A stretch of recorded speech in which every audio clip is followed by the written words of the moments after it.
പ്രിയ കുട്ടികളെ, മേരി പ്യാരി ഹിന്ദി ചാനലിലേക്ക് നിങ്ങൾക്ക് ഏവർക്കും സ്വാഗതം. ഞാൻ നിങ്ങളുടെ മേരിക്കുട്ടി ടീച്ചർ.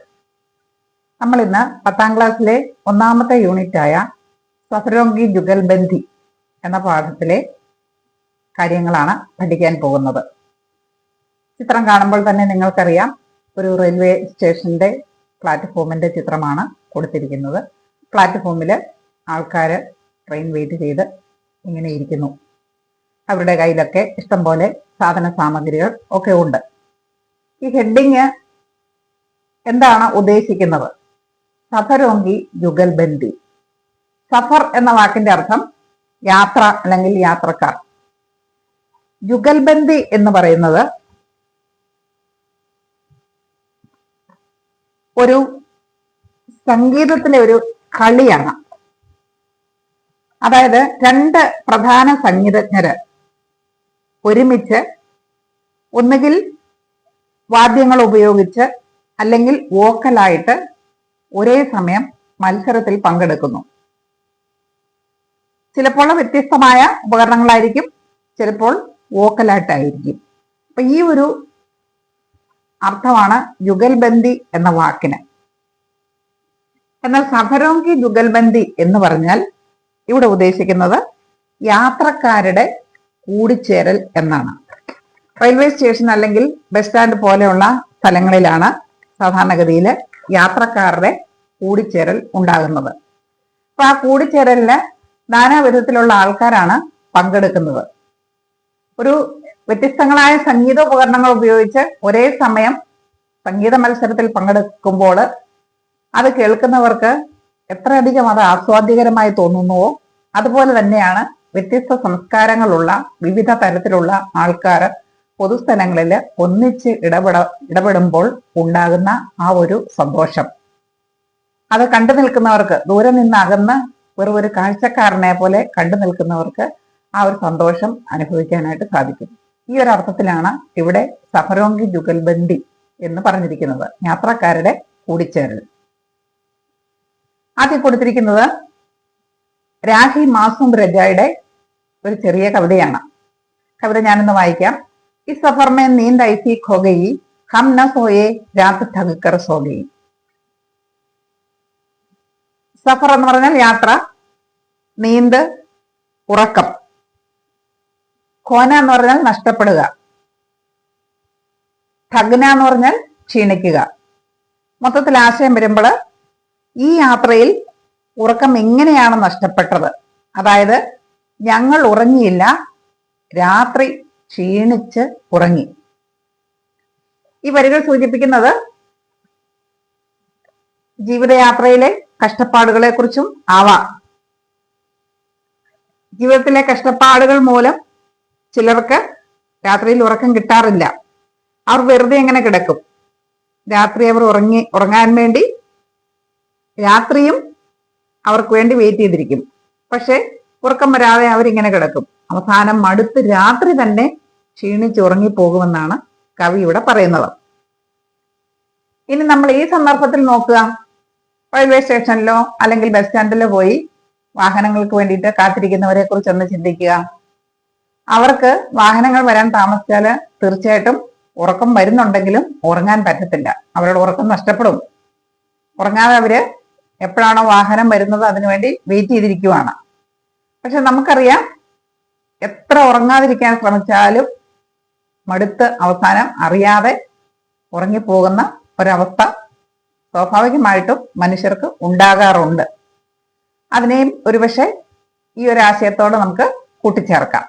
അപ്പൊ രണ്ടാശയങ്ങൾ ഇവിടെ നിങ്ങൾക്ക് മനസ്സിലായി കാണുമെന്ന് ഞാൻ വിശ്വസിക്കുന്നു. രാഹി മാസൂം രജ ഹിന്ദിയിലെ വളരെ പ്രശസ്തനായ ഒരു സാഹിത്യകാരനാണ്. അദ്ദേഹം ഉറുദു ഭാഷയിലും ഹിന്ദി ഭാഷയിലും സാഹിത്യ രചനകൾ നടത്തിയിട്ടുണ്ട്. കവി കൂടെയാണ്. എങ്കിലും അദ്ദേഹം കൂടുതൽ അറിയപ്പെടുന്നത് മഹാഭാരതം സീരിയലിന്റെ തിരക്കഥാകൃത്ത് എന്ന രീതിയിലാണ്. പിന്നീട് ഞാനൊരു സ്ലൈഡിൽ രാഹി മാസൂം രജയെ കുറിച്ച് നിങ്ങൾക്ക് വിശദമായിട്ട് പറഞ്ഞു തരാം. ഇനി അടുത്തതായിട്ട് ഒരു ഉദ്ഘോഷണയാണ് ഇവിടെ കൊടുത്തിരിക്കുന്നത്. ഉദ്ഘോഷണ എന്ന വാക്കിന്റെ അർത്ഥം അനൗൺസ്മെന്റ് എന്നാണ്.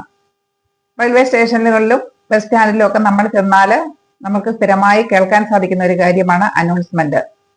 ഇത്തരം സ്റ്റേഷനുകളുടെ ഒരു സ്പന്ദനം എന്ന് തന്നെ നമുക്ക് അനൗൺസ്മെന്റിനെ പറയാം. കാരണം അവിടെ കാത്തിരിക്കുന്നവര് പല സ്ഥലങ്ങളിലേക്ക് പോകാനുള്ളവരാണ്, പല വാഹനങ്ങളിൽ പോകാനുള്ളവരാണ്. അപ്പൊ ഈ അനൗൺസ്മെന്റ് കേൾക്കുന്നത് വഴിയാണ് അവർക്ക് കൃത്യമായ വാഹനം ഏതാണെന്നും ഏത് സ്ഥലത്താണ് നിൽക്കേണ്ടതെന്നും എപ്പോഴാണ് വാഹനം വരുന്നതെന്നും ഒക്കെ ബോധ്യമാകുന്നത്. അപ്പൊ അവരവരുടെ ലക്ഷ്യസ്ഥാനത്തേക്ക് നീങ്ങുകയും ചെയ്യും. നമ്മളൊന്ന് ചിന്തിച്ചു നോക്കുക, ഒരു പക്ഷെ അങ്ങനെ ഒരു അനൗൺസ്മെന്റ് ഇല്ലെങ്കിൽ ഇത്തരം കാര്യങ്ങൾക്ക് വേണ്ടിയിട്ട് എല്ലാവരും അവിടെ അന്വേഷണങ്ങൾ എന്ന് പറയുന്ന കേന്ദ്രത്തിലേക്ക് കൂട്ടത്തോടെ ചെന്ന് കഴിഞ്ഞാലുള്ള അവസ്ഥ ഒന്ന് ചിന്തിച്ചു നോക്കുക. അപ്പൊ അവിടെ ഭയങ്കര റഷായിരിക്കും അല്ലേ. അപ്പൊ ഈ അനൗൺസ്മെന്റ് കൊണ്ട് ഒത്തിരി പ്രയോജനം നമുക്ക് ഉണ്ട്. ഇനി നമുക്ക് ഈ അനൗൺസ്മെന്റിന്റെ ഭാഷാപരമായ പ്രത്യേകതകളിലേക്ക് കടക്കാം. ഞാൻ ഈ അനൗൺസ്മെന്റ് ഒന്ന് വായിക്കാം, അതിനുശേഷം നമുക്ക് ഭാഷാപരമായ പ്രത്യേകതകളിലേക്ക് കടക്കാം. यात्रियों कृपया ध्यान दें, गाड़ी नंबर 1638 तिरुवनंतपुरम से मंगलुरु तक जाने वाली Thiruvananthapuram Mangaluru express platform number 2 पर आ रही है. ഇതിന്റെ മലയാള ഭാഷ എങ്ങനെയാണ്? യാത്രക്കാർ ദയവായി ശ്രദ്ധിക്കുക. ഗാഡി നമ്പർ എന്ന് പറഞ്ഞാൽ വണ്ടിയുടെ നമ്പറാണ്. വണ്ടിയുടെ നമ്പർ പറഞ്ഞിരിക്കുന്നു 16348. വണ്ടി എവിടെ നിന്ന് എവിടം വരെ പോകുന്നതാണ്? തിരുവനന്തപുരം സെ മംഗളൂരു തക് ജാനെ വാലി, തിരുവനന്തപുരത്ത് നിന്ന് മംഗളൂരുവിന് പോകുന്ന തിരുവനന്തപുരം മംഗളൂരു എക്സ്പ്രസ്. അടുത്തത് വണ്ടിയുടെ പേരാണ് പറഞ്ഞിരിക്കുന്നത്, Thiruvananthapuram Mangaluru express. Platform number 2 पर आ रही है, 2ാം നമ്പർ പ്ലാറ്റ്ഫോമിലേക്ക് വന്നുകൊണ്ടിരിക്കുന്നു. ട്രെയിനൊക്കെ വരാറാകുമ്പോഴാണ് ഇങ്ങനെ അനൗൺസ്മെന്റ് കേൾക്കുന്നത് അല്ലേ. അപ്പോൾ അതിനകത്ത് 3 കാര്യങ്ങൾ നമുക്ക് ഭാഷാപരമായിട്ട് ശ്രദ്ധിച്ചാൽ മനസ്സിലാകും. ഒന്ന്, ഒരു സംബോധനയുണ്ട്, യാത്രിയോ ഉപയാധ്യാനത്തെ, യാത്രക്കാർ ദയവായി ശ്രദ്ധിക്കുക. അപ്പൊ അനൗൺസ്മെന്റിന്റെ ഒരു അവിഭാജ്യ ഘടകമാണ് ഒരു സംബോധന. ഇനി രണ്ടാമത്തെ കാര്യം നോക്കിയാൽ ഗാഡി നമ്പർ എന്ന് പറഞ്ഞ് വണ്ടിയുടെ നമ്പർ കൃത്യമായിട്ട് പറയുന്നു. അപ്പൊ വണ്ടിയുടെ നമ്പർ അല്ലെങ്കിൽ പേര്, ട്രെയിനൊക്കെ സാധാരണഗതിയിൽ പേരും ഉണ്ട്, ഒപ്പം നമ്പരും കൂടെ പറയും.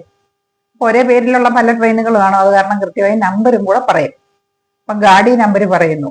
എന്നിട്ട് എന്താ പറയുന്നത്? തിരുവനന്തപുരം സെ മംഗളൂരു തക് ജാനെ വാലി. അപ്പൊ എവിടെ നിന്ന് എങ്ങോട്ട് പോകുന്നതെന്ന് കൃത്യമായിട്ട് പറയുന്നു. അതറിഞ്ഞാലേ ആൾക്കാർക്ക് അതിനനുസരിച്ച് തയ്യാറെടുപ്പുകൾ നടത്താനായിട്ട് പറ്റുള്ളൂ അല്ലെ. ഇപ്പൊ തിരുവനന്തപുരത്തുനിന്ന് മംഗളൂരിന് പോകുന്ന പറഞ്ഞാൽ ആ വഴി ആ ഭാഗത്തേക്ക് പോകുന്ന ആൾക്കാരൊക്കെ ഈ ട്രെയിനിൽ കയറാൻ നിൽക്കുന്നവരായിരിക്കും. അപ്പൊ കൃത്യമായി ഇന്നടത്തുനിന്ന് ഇന്നടത്തേക്ക് പോകുന്നതെന്ന് പറഞ്ഞാലേ അവർക്കത് മനസ്സിലാകുകയുള്ളൂ. ഇനി തിരുവനന്തപുരം മംഗളൂരു എക്സ്പ്രസ്, ആ ട്രെയിനിനൊരു പേര് കാണും അല്ലെ. എല്ലാ ട്രെയിനുകൾക്കും തന്നെ പേരുണ്ട്. ജയന്തി ജനത എന്നൊക്കെ കേട്ടിട്ടില്ലേ, കേരള എക്സ്പ്രസ്, ഇങ്ങനെയുള്ള പേരുകളുണ്ട്. അപ്പൊ ഇവിടെ കൊടുത്തിരിക്കുന്നത് തിരുവനന്തപുരം മംഗളൂരു എക്സ്പ്രസ് എന്നാണ് ട്രെയിനിന്റെ പേര് കൊടുത്തിരിക്കുന്നത്. ഇനി എവിടെയാണ് വരുന്നത്? പ്ലാറ്റ്ഫോം നമ്പർ 2 पर आ रही है. കൃത്യമായിട്ട് പറയാണ്, 2ാം നമ്പർ പ്ലാറ്റ്ഫോമിലാണ് വരുന്നത്. ഒരു റെയിൽവേ സ്റ്റേഷനിൽ ചെന്നാൽ ഒത്തിരി പ്ലാറ്റ്ഫോമുകൾ കാണും അല്ലെ, 4-5 എണ്ണമൊക്കെ വരെ ചിലപ്പോൾ കാണും. അപ്പൊ ഏത് പ്ലാറ്റ്ഫോമിലാണ് വരുന്നതെന്ന് കൃത്യമായി പറഞ്ഞെങ്കിൽ മാത്രമേ ആൾക്കാർക്ക് അതിനനുസരിച്ച് ആ പ്ലാറ്റ്ഫോമിന്റെ സൈഡിലേക്ക് സാധനങ്ങളൊക്കെ കൊണ്ടുവന്ന് വെച്ച് നിൽക്കാനായിട്ട് പറ്റുള്ളൂ. അതുപോലെ തന്നെ നമുക്കറിയാം ഏത് ബോഗിയിലാണ് കയറേണ്ടതെന്ന് ഏകദേശം ഒരു ധാരണ ആൾക്കാർക്ക് ഉണ്ടാകണം. എന്നാലല്ലേ അവർക്ക് പെട്ടെന്ന് കയറാൻ പറ്റുകയുള്ളൂ. ട്രെയിനൊക്കെ വന്നു നിൽക്കുന്ന വെറും 5 മിനിറ്റോ അല്ലെങ്കിൽ 2 മിനിറ്റോ ഒക്കെ ഉള്ളൂ. അപ്പൊ അതിനുള്ളിൽ തങ്ങളുടെ ബോഗി കണ്ടുപിടിച്ച് അതിൻ്റെ അകത്ത് കൃത്യമായിട്ട് കയറി സീറ്റിൽ ചെന്നിരിക്കണം. അപ്പൊ അതുകൊണ്ട് കൃത്യമായ കാര്യങ്ങൾ അനൗൺസ്മെന്റിൽ കിട്ടിയില്ലെങ്കിൽ ഇത് യാത്രക്കാർക്ക് ബുദ്ധിമുട്ടാകും. അപ്പൊ അനൗൺസ്മെന്റിൽ വേണ്ട കാര്യങ്ങൾ, ഒന്ന് യാത്രക്കാരെ സംബോധന ചെയ്യുന്നു, പിന്നെ വണ്ടിയുടെ നമ്പർ പറയുന്നു, പിന്നെ വണ്ടിയുടെ പേര് പറയുന്നു, എവിടെ നിന്ന് എവിടേക്കാണ് പോകുന്നത്, എവിടെ നിന്ന് എവിടേക്ക് പോകുന്ന വാഹനമാണ് ഇത് എന്ന് കൃത്യമായിട്ട് പറയുന്നു. അതുപോലെ ഏത് പ്ലാറ്റ്ഫോമിലാണോ വരുന്നതെന്ന് കൃത്യമായിട്ട് പറയുന്നു. ഇത് റെയിൽവേ സ്റ്റേഷനിലെ ഒരു അനൗൺസ്മെന്റിന്റെ കാര്യമാണ്. ഇതുപോലെ നിങ്ങൾക്കും അനൗൺസ്മെന്റുകൾ തയ്യാറാക്കാം. പരീക്ഷയ്ക്ക് മുൻ വർഷങ്ങളിലൊക്കെ ചോദിക്കാറുണ്ടായിരുന്നു. ഇങ്ങനെ തയ്യാറാക്കി പഠിക്കുന്നത് നല്ലതാണ്. ഇതിനു പകരം ബസ് സ്റ്റാൻഡിലെ ഒരു അനൗൺസ്മെന്റ് ആണ് നമ്മൾ തയ്യാറാക്കുന്നതെന്ന് ഇരിക്കട്ടെ. ബസ് സ്റ്റാൻഡിലും ഇങ്ങനെയുള്ള അറിയിപ്പുകൾ നമ്മൾ കേൾക്കുന്നില്ലേ. അപ്പൊ ഇങ്ങനെയുള്ള ഒരു അനൗൺസ്മെന്റ് ബസ് സ്റ്റാൻഡിലെയാണ് നമുക്ക് തയ്യാറാക്കേണ്ടതെങ്കിൽ അത് നിങ്ങൾ എങ്ങനെ തയ്യാറാക്കും? നിങ്ങൾക്കൊന്ന് തയ്യാറാക്കി നോക്കാവോ? അനൗൺസ്മെന്റ് നിങ്ങളെ ഞാൻ പിന്നീട് കാണിക്കാം. തയ്യാറാക്കിയത് എന്റെ കൈവശമുണ്ട്, നിങ്ങൾ സ്വയം ഒന്ന് തയ്യാറാക്കി നോക്കുക. ഇനി നമുക്ക് 3ാമത്തെ ഭാഗത്തിലേക്ക് വരാം. ഡിബ്ബെ കെ അന്തർ കെ കാര്യകലാപോങ്കി കൽപ്പന കരെ അവർ അഭിനയ കർക്കെ ദിഖായെ. ഒരു റെയിൽവേ സ്റ്റേഷനിൽ ചെന്നാൽ കമ്പാർട്ട്മെന്റിലേക്ക് നമ്മൾ കയറുന്നു അല്ലെ, ട്രെയിൻ വരുമ്പോൾ. ആ ആ കമ്പാർട്ട്മെന്റിലേക്ക് കയറുമ്പോൾ അവിടെ എന്തെല്ലാം കാര്യങ്ങളാണ് നടക്കുന്നത്. നമ്മൾ ട്രെയിനിൽ യാത്ര ചെയ്തിട്ടുള്ളവരല്ലേ നിങ്ങളിൽ ഭൂരിഭാഗവും കാണാറുണ്ടല്ലേ. കുറച്ച് പേര് ഇങ്ങോട്ടേക്ക് ഇറങ്ങാനായിട്ട് ബുദ്ധിമുട്ടുന്നു, കുറച്ച് പേര് തങ്ങളുടെ സീറ്റ് കണ്ടുപിടിക്കാൻ കയറാനായിട്ട് ബുദ്ധിമുട്ടുന്നു. ഇനി കുറച്ച് ആൾക്കാർ അതിലെ ഭക്ഷണം വിൽക്കാനായിട്ട് വരുന്നു, കുറച്ച് പേര് ചായ വിൽക്കാനായിട്ട് വരുന്നു. ഇനി വേറെയും കുറച്ച് ആൾക്കാരുണ്ട് പുറത്തുള്ള ആൾക്കാരുമായിട്ട് എന്തെങ്കിലും വാങ്ങാനായിട്ട് ജനലിൽ കൂടെ കച്ചവടം നടത്തുന്നു. ഇനി ഒരു കൂട്ടം ആൾക്കാരാണെങ്കിൽ ഇതൊന്നും ശ്രദ്ധിക്കാതെ കാഴ്ച കണ്ടിരിക്കുന്നു അല്ലെ. ഇങ്ങനെ ധാരാളം കാര്യങ്ങൾ ചെയ്തുകൊണ്ടിരിക്കുന്നവരെ നമുക്ക് കാണാനായിട്ട് സാധിക്കും. അപ്പൊ നിങ്ങളോട് പറഞ്ഞിരിക്കുന്നതാണ് ഡിബ്ബ എന്ന് പറഞ്ഞാൽ കമ്പാർട്ട്മെന്റ് എന്നാണ് കേട്ടോ. ഡിബ്ബയൊക്കെ അന്തർക്കെ കാര്യകലാപവും ഈ കൽപ്പനാക്കരെ, കമ്പാർട്ട്മെന്റിന്റെ ഉള്ളിലെ കാര്യപരിപാടികളൊന്ന് സങ്കല്പിച്ചു നോക്കൂ. അഭിനയകർക്കെ ദിഖായെ, അതൊന്ന് അഭിനയിച്ചൂടെ കാണിക്കൂ. ഇവിടെ ഉദാഹരണമായിട്ട് ഒരെണ്ണം കൊടുത്തിട്ടുണ്ട്. ചായ് വാല ചായ് ബേച്ച് രഹാ ഹേ, ചായക്കാരൻ ചായ വിറ്റുകൊണ്ടിരിക്കുന്നു അല്ലെ. ബേച്ച് രഹാ ഹേ, അവിടെ നടന്നുകൊണ്ടിരിക്കുന്ന ഒരു കാര്യമാണ്, അപ്പോൾ നടന്നുകൊണ്ടിരിക്കുന്ന ഒരു കാര്യമാണ്. അതാണ് ബേച്ച് രഹാ ഹേ എന്ന് പറഞ്ഞിരിക്കുന്നത്. മുമ്പ് നടക്കുന്ന കാര്യമല്ല, ഇനി നടക്കാനിരിക്കുന്ന കാര്യമല്ല, അപ്പോൾ ചെയ്തുകൊണ്ടിരിക്കുന്ന കാര്യമാണ്. അത് അങ്ങനെ അപ്പോൾ ചെയ്തുകൊണ്ടിരിക്കുന്ന കാര്യങ്ങളെ സൂചിപ്പിക്കുന്നതിനാണ് രഹാഹെ ചേർത്ത് ഹിന്ദിയിൽ വാക്യങ്ങൾ പറയുന്നത് കേട്ടോ. അപ്പൊ അടുത്ത ഒരു 3 വാക്യങ്ങൾ നിങ്ങൾ തയ്യാറാക്കണം. നിങ്ങളൊന്ന് സ്വയം തയ്യാറാക്കാവൊന്ന് ആലോചിച്ച് നോക്കിക്കേ. 2-3 കാര്യങ്ങൾ നിങ്ങളോട് ഞാൻ പറഞ്ഞിരുന്നു കാണിക്കാമെന്നല്ലേ. ഒന്നാമത്തെ കാര്യം ഉദ്ഘോഷണയ്ക്ക് ഒരു മോഡലാണ്. ഞാൻ ഇവിടെ ഒരു ബസ് സ്റ്റാൻഡിലെ ഉദ്ഘോഷണയാണ് നിങ്ങൾക്ക് മോഡലായിട്ട് തന്നിരിക്കുന്നത്. നോക്കിക്കോളൂ. യാത്രികണ കൃപയാ ധ്യാനത്തെ, നമ്മൾ നേരത്തെ കണ്ട ഉദ്ഘോഷണയിലെ പോലെ തന്നെ ഇവിടെ ഞാനും ഒരു സംബോധന കൊടുത്തിട്ടുണ്ട്. പടാരി ബസ് സ്റ്റാൻഡ് സെ പോവറാനി കെ ലിയെ ജാനെ വാലി ബസ്, അതായത് പടാരി എന്ന് പറയുന്ന ബസ് സ്റ്റാൻഡിൽ നിന്ന് പോവറാനി എന്ന് പറയുന്ന സ്ഥലത്തേക്ക് പോകുന്ന ബസ്. ഇസ്കാ നമ്പർ, അതിന്റെ നമ്പർ കൊടുത്തിരിക്കുകയാണ് KL65A 7733, അങ്ങനെ നമ്പർ കൊടുത്തിരിക്കുന്നു. इसका नंबर KL 65A7733 है।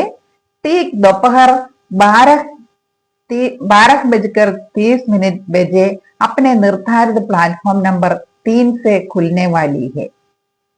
ठीक दोपहर എന്ന് പറഞ്ഞാൽ കൃത്യം ഉച്ചയ്ക്ക് 12:30 12:30 എന്നാണ് ഉദ്ദേശിക്കുന്നത് കേട്ടോ. ബജെ എന്ന് പറഞ്ഞാൽ ആ സമയത്തിനെ സൂചിപ്പിക്കുന്നതാണ്. അപ്പനെ നിർദ്ധാരിത പ്ലാറ്റ്ഫോം നമ്പർ 3 സെ, നേരത്തെ തന്നെ ആ ബസ്സിന് ഒരു പ്ലാറ്റ്ഫോം നമ്പർ കൊടുത്തിട്ടുണ്ട്. ഇന്ന പ്ലാറ്റ്ഫോമിൽ നിന്ന് വേണം പോകാനെന്ന് ബസ് സ്റ്റാൻഡിലുള്ളവർ അധികാരികൾ നിർദ്ദേശിച്ചിട്ടുണ്ട്. അതാണ് നിർദ്ധാരിത പ്ലാറ്റ്ഫോം നമ്പർ എന്ന് പറയാൻ കാരണം. അപ്പൊ നേരത്തെ നിർദ്ദേശിച്ചിരിക്കുന്ന പ്ലാറ്റ്ഫോം നമ്പർ 3 ആണ്. ആ 3-ൽ നിന്ന് ഖുൽനെ വാലി ഹേ, ഉടൻ പുറപ്പെടും. സഭി യാത്രിയോം സെ അനുരോധ് ഹേ, എല്ലാ യാത്രക്കാരെയും സ്നേഹപൂർവ്വം ഓർമ്മിപ്പിക്കുന്നു. കി, അതായത് വേ കൃപയ ജൽദ് സെ ജൽദ് അപ്നി സീറ്റോം പർ ബൈഠ് ജായേ, അവർ ദയവായി ഏറ്റവും പെട്ടെന്ന് അവരവരുടെ സീറ്റുകളിൽ ഇരിക്കുക. അപ്കി യാത്ര മംഗൾമയ ഹോ, നിങ്ങളുടെ യാത്ര സുഖപ്രദമാകട്ടെ. ഒരു വിഷും കൂടെ അവസാനം എഴുതി ചേർത്തിരിക്കുകയാണ്. അപ്പൊ നിങ്ങൾക്ക് ഉദ്ഘോഷണം മനസ്സിലായി എന്ന് ഞാൻ കരുതുന്നു. താല്പര്യമുള്ളവർക്ക് ഇത് കുറിച്ചെടുക്കാവുന്നതാണ്. ഇതുപോലെയുള്ള ഉദ്ഘോഷണങ്ങള് പരീക്ഷയ്ക്ക് ചോദിക്കാനും സാധ്യതയുണ്ട്. ഇനി രണ്ടാമത്തെ സ്ലൈഡാണ് ഡിബ്ബേക്കെ അന്തർക്കെ കാര്യകലാപ്. കമ്പാർട്ട്മെന്റിന്റെ ഉള്ളിൽ നടക്കുന്ന കാര്യങ്ങളെ കുറിച്ച് 3 വാക്യങ്ങളാണ് എഴുതാൻ നിങ്ങളോട് പറഞ്ഞിരുന്നത്. ഒന്ന് അവിടെ കൊടുത്തിട്ടുണ്ടായിരുന്നു, ചായ് വാല ചായ് ബേച്ച് രഹാഹെ, നിങ്ങളും കണ്ടതാണല്ലേ.